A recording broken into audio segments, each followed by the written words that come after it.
बिस्मिल्लाहिर्रहमानिर्रहीम, अस्सलाम वालेकुम। दोस्तों, अमेरिका की ईरान के ऊपर हमला करना क्या ये एक बड़ी जंग की शुरुआत है? दोस्तों, दोनों के बीच में सीज फायर डील की बात चल रही थी, लेकिन अमेरिका ने फिर से वही किया जो हमेशा से करता आया है, पीठ में खंजर भोंकना। अमेरिका ने फिर से ईरान के ऊपर वैसे ही हमला किया जैसे पहले हमला किया था कि बातचीत करो और बातचीत के दरमियान ही हमला कर दो ताकि जो अगला है वो पूरी तरह से तैयार ना हो। वही अमेरिका ने फिर से किया।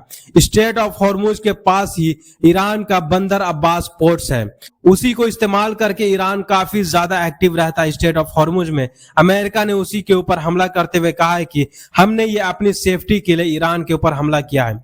ईरान के ऊपर ये जो हमला है ये हमने अपनी सेफ्टी के लिए इसलिए किया है क्योंकि ईरान इसी पोर्ट्स को यूज करके स्ट्रेट ऑफ हॉर्मुज में माइंस बिछाता है और ईरान दूसरे शिप्स को यहां से गुजरने से रोकता है। इसलिए हमने यह हमला किया ताकि ईरान का जो माइंस बिछाने का जो कैपेसिटी है वो पूरी तरह से बर्बाद कर दे, वो पूरी तरह से खत्म कर दे। लेकिन ऐसा बिल्कुल भी नहीं होने वाला है। दोस्तों, एक हमला करने से ईरान का जो इतना बड़ा ताकत है वो खत्म नहीं हो सकता।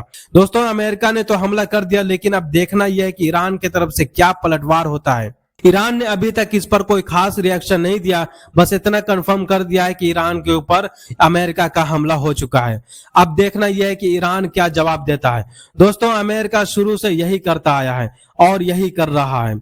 अगर ये सीज फायर डील जो हो रही है वो टूट गई और अमेरिका के ऊपर ईरान का हमला हो गया तो दोस्तों ये जंग इतनी बड़ी हो जाएगी कि पूरी दुनिया के ऊपर जितना भी असर अभी तक पड़ रहा था वो उसके सामने कुछ भी नहीं होगा, अभी और ज्यादा असर पड़ने वाला है। तो दोस्तों, दुआ यही है कि जंग जो है वो कम से कम भड़के, जंग ना भड़के तो ही अच्छा है, क्योंकि ये पूरा इलाका उस चपेट में आ जाएगा।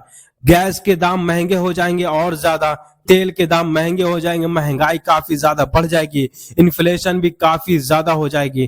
तो दोस्तों, दुआ यही कीजिए कि जंग जो है वो ना बढ़े। लेकिन अमेरिका जिस तरह का हरकत कर रहा है उससे ये साफ है कि जंग बढ़ सकती है। तो दोस्तों, हम यही चाहेंगे कि ईरान पलटवार भी अमेरिका के ऊपर ऐसा करे कि अमेरिका दोबारा हमला ना कर सके। वहीं दूसरी तरफ हिजबुल्लाह ने इजराइल के 2 मरकोवा टैंक्स को तबाह कर दिया है। जी हाँ दोस्तों, इजराइल और लेबनान के बीच में भी काफी ज्यादा जंग भड़की हुई है।